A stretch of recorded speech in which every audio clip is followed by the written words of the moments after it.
Okay, this is the most important thing I want to talk about after this, because I do believe it's so incredibly important that we discuss really what Charlie would want, I think, and not what any of us specifically want, because we all want specific things, especially after something that's this horrible. And I wanted to talk about that before we got into anything else. So what we do, what this means, everything else.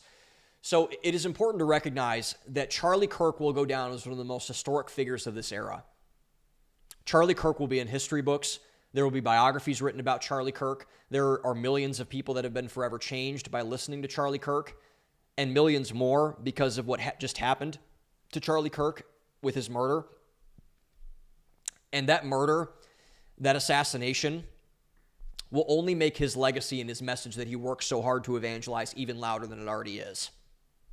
I have firm confidence in that. When you martyr somebody, you better hope, honestly, that you pick the wrong person to kill, which hardly people ever do, because when you kill somebody that's like Charlie, you will get a million of him back, and we'll talk about that as well. So the best way to take this forward, to honor Charlie, and I didn't know Charlie personally, but the best way you could honor Charlie, and we could honor Charlie, is to make sure that we get his message right. So what is it? What was Charlie Kirk's message? And I made a raw video the night of the assassination on my YouTube, and thank you all for watching it and for mostly the kind words that were on there, and so in the comments and whatever. But what I said on that video, I want to extrapolate on here because I've gathered my thoughts at least hopefully slightly better than I did on that raw video. But I think Charlie's legacy came down to two things, and what he believed most fervently came down to two things. The first thing is to talk to one another. We have to talk to one another. We have to have dialogue. We have to have conversation. And Charlie was so unique in this regard, and he shouldn't have been, but he was. And actually, I think that this part was more so than the others, because Charlie, he didn't mind being spit at. He got assaulted. He got yelled at, insulted, whatever. And Charlie didn't care that happened to him. I'm sure he did at some degree, but he didn't let that deter him, didn't let that stop him. Charlie wanted to go where the fight was, but he didn't want to go where the fight was to fight. And that's the key, because a good conversation, like a fight and a conversation, are two different things. When you're fighting with someone, it's different than talking with someone. They're two different things. Charlie did not go on college campuses and speak at events and talk to people and die to fight with people. And we should make that very, very clear, especially because they killed Charlie for this. Because the people that killed Charlie thought that he was some kind of a sadist, a guy that just punched people in the face everywhere. That's not who Charlie was. And it's despicable and it's evil to say that that's who Charlie was. Charlie wanted to talk to people. He didn't want to fight with people. He went to the fight, but he went to be a peacemaker. He went to be an evangelist for the values that he believed in. Charlie said, there's this quote that's been circulating, I can't get it out of my head since, and so Charlie said very openly on mic, and he wrote it as well, openly and correctly, Charlie said that if a society stops talking, that society descends into civil war, which is 100% true. You look at the French Revolution, you look at all of the stuff that's going on. I think there was a government overthrow in like Nepal this week. They were forced to overthrow the Nepalese government on Discord, is what I heard, because the government stopped listening to them, and the government stopped talking to them, and the government didn't stop listening to the people of that region of the world. And I think that that's such an important lesson because, again, Charlie got into confrontations on campus, but it wasn't because Charlie wanted to like dunk on the libs or something, which we as conservatives have done way too much of. Like no more destroys videos. Charlie Kirk never put out a destroys video that I've seen. Now, Charlie Kirk dunked on people when they didn't see his point of view and they wanted to insult him. Charlie was very capable of defending himself in that way. But Charlie's posture towards all of these events was not to say, hey, your views are stupid and my views are correct, and look how stupid your views are. Charlie wanted to talk to people. He wanted to be a part of what would evangelize the MAGA movement, the conservative movement, the Christian movement that's going on in our country, to young people especially, who responded to Charlie in amazing numbers. And now that Charlie's gone, it's only going to get his content out there even more. So that was the first thing. I think the first thing that Charlie, of his two things, of what Charlie's legacy would want to be is we can't stop talking to each other. We can't. We can't stop trying to persuade people and to guide them onto a value-oriented path. And the second thing, the thing that Charlie really wanted to do, which I mentioned in my monologue a bit, but the second thing that Charlie wanted his legacy to be was to believe in Jesus Christ, to believe in God. Charlie, more than anything else in the world, wanted to be an evangelist. He wanted to tell people about Jesus.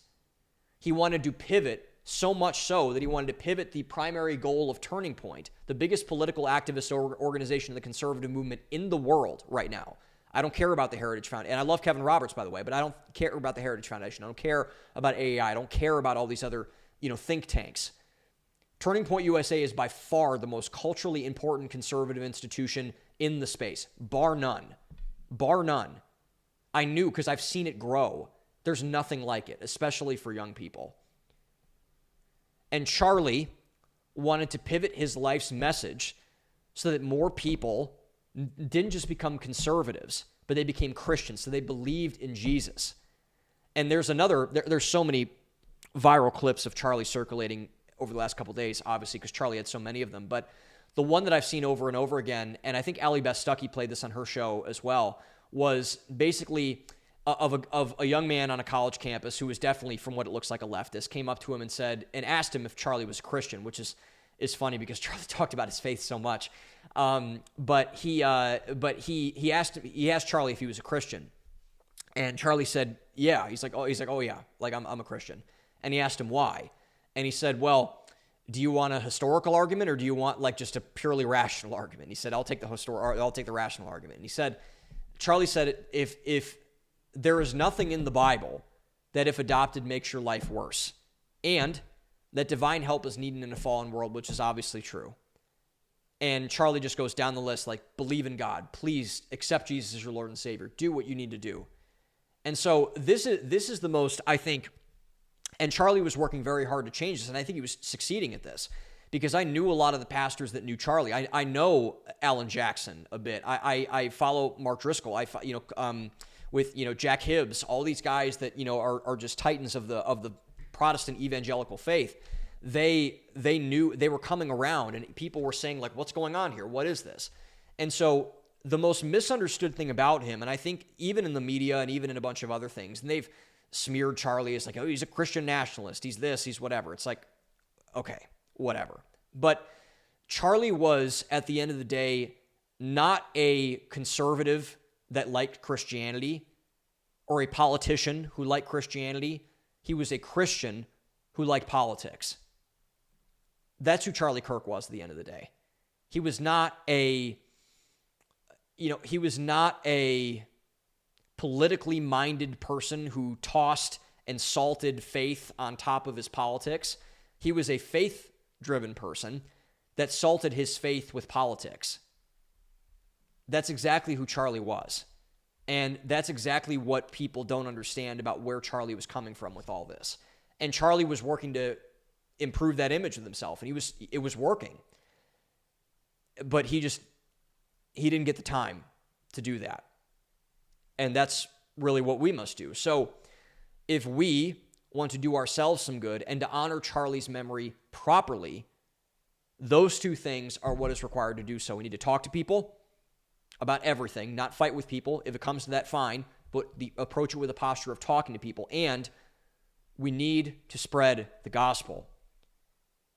God is the only solution. Jesus is the only way that this is going to get fixed. A revival of Christian ethics, of Protestant, most specifically Christianity. And I love a lot of Catholics out there. I love J.D. Vance, who carried Charlie's casket onto Air Force Two yesterday at the time of this recording.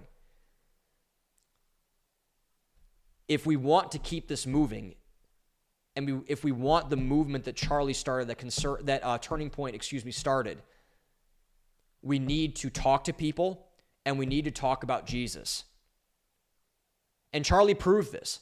There's a game plan. There's a blueprint for this now because Charlie proved it as such. We flipped the young vote.